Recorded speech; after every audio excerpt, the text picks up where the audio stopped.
안녕하세요. 유용한 정보의 핵심만 알려드리는 매직 정보입니다. 오늘은 1월 30일부터 시작되는 새로운 제도 3가지를 소개해 드릴 건데요. 새롭게 시작하는 전세 계약 대출과 관련된 내용하고 실내 마스크 착용 해제와 의무 기준, 1년간만 한시적으로 시행되는 대출 지원 제도, 이렇게 최근 사회적으로 이슈가 되면서 알아두면 도움이 되는 정보들을 설명드리겠습니다. 시청하시기 전에 좋아요 한번 눌러주세요. 먼저 1월 30일부터 주택가격이 9억 원 이하라면 소득 제한 없이 최대 5억 원까지 대출이 가능한 특례 보금자리론 시작됩니다. 특례 보금자리론은 최근 금리가 빠르게 상승하면서 주택 실수요자 등 서민들의 대출이자 부담을 줄여주기 위해 자금을 이용할 수 있도록 딱 1년간만 한시적으로 시행되는 제도인데요. 시중은행들이 대출 금리를 낮추면서 정부에서 계획했던 금리보다 0.5%를 추가로 인하했습니다. 일반형과 우대형으로 나뉘는데요.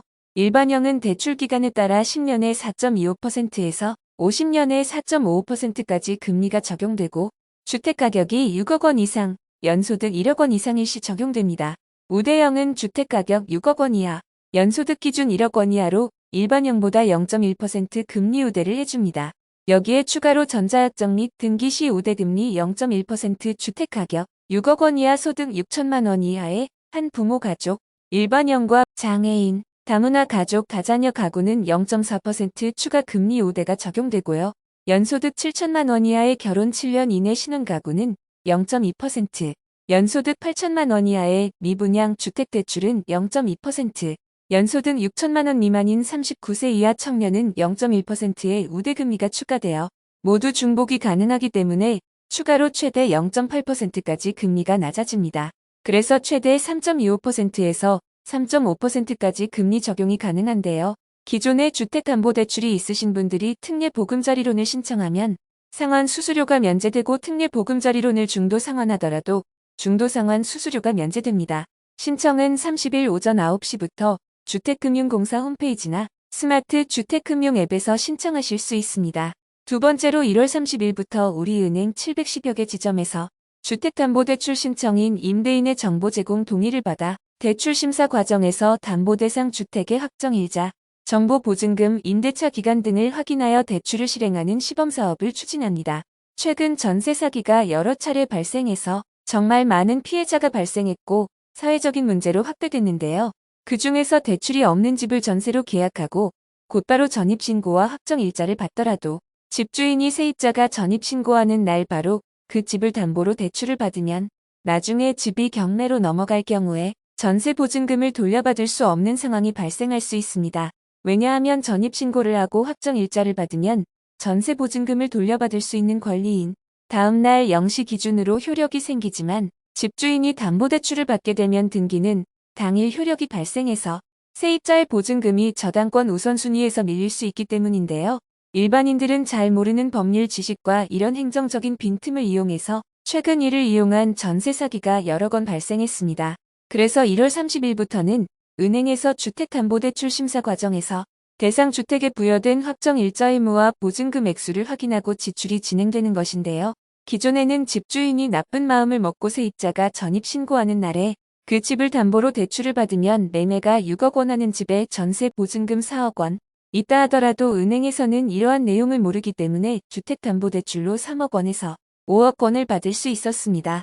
그리고 전세금 4억 원의 대출금을 챙기고 대출금을 갚지 않아서 집이 경매에 넘어가면 집주인은 7억 원 이상을 빼돌릴 수 있는 반면에 세입자는 은행보다 우선순위에서 밀려 전세 보증금을 못 받게 되는 상황이 발생하는 건데요.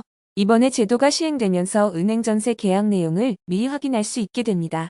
변경 후에는 집주인이 대출을 신청한다면 국토교통부 RTMS 정보를 활용하여 시세 6억 원의 전세 보증금 4억 원을 뺀 나머지 2억 원을 기준으로 대출이 진행됩니다. 그러면 집이 경매에 넘어가더라도 최소한 세입자의 보증금은 지킬 수 있게 됩니다. 따라서 전세 계약할 때 이번에 시행되는 제도를 잘 활용하셔서 전세 계약을 하고 전입신고를 하기 전에 미리 확정일자를 받는다면 집주인이 대출을 받아 깡통 전세가 되는 일을 막을 수 있게 됩니다. 아직 시범사업이라서 모든 은행에 적용되지는 않지만 전세 계약하시는 분들이 알아두시면 도움이 될 것 같습니다.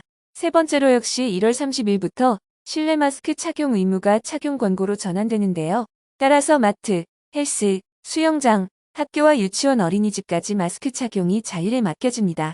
가장 큰 변화는 과태료 부과가 없어지는 건데요. 하지만 감염 취약 시 의료기관, 약국 및 대중교통수단 안에서는 착용 의무가 계속 되기 때문에 이러한 곳에서 마스크를 쓰지 않으면 과태료가 부과되니까 주의해주세요. 다만 고위험군 보호 등을 위해 감염 취약 시설, 의료기관 또는 헬스장이나 탈의실에서도 마스크를 써야 하고요. 유치원이나 학교학원에서는 마스크 착용이 의무가 아니지만 통학 차량은 대중교통에 해당하기 때문에 마스크를 꼭 써야 합니다. 여기에 추가로 지자체별로 과태료 부과 대상을 추가할 수 있기 때문에 반드시 확인하셔야 합니다.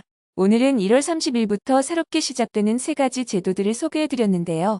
실내 마스크 착용이 권고로 변경됐지만 의무로 남아있는 곳들이 있으니까 아직은 가방이나 주머니에 마스크 챙기시고, 고금리로 대출금 부담이 크신 분들은 일단은 특례 보금자리론으로 갈아타셨다가 나중에 금리가 다시 내려가면 수수료 없이 상환하시고 다시 변경하시면 좋겠습니다. 전세 사기에 대비한 빠른 확정일자 신고도 꼭 챙기시기 바랍니다. 끝까지 시청해주셔서 감사합니다.